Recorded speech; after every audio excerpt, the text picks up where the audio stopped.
అయితే మరి ఉదయకాలం నుండి సోషల్ మీడియాలో విపరీతంగా ట్రెండ్ అవుతున్న విషయం ఏమిటంటే పగడాల ప్రవీణ్ కుమార్ గారు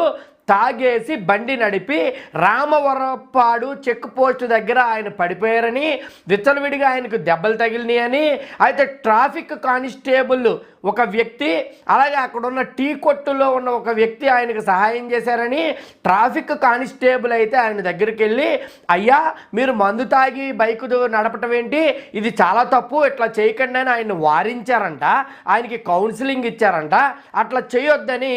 ఆయనను హెచ్చరించారు అని సోషల్ మీడియాలో విస్తారముగా మరి ప్రచారము చేస్తున్న ఉదంతాన్ని మనం గమనిస్తాను. నిజంగానే తాగి అట్లా జరిగింది అనుకోండి, మరి ట్రాఫిక్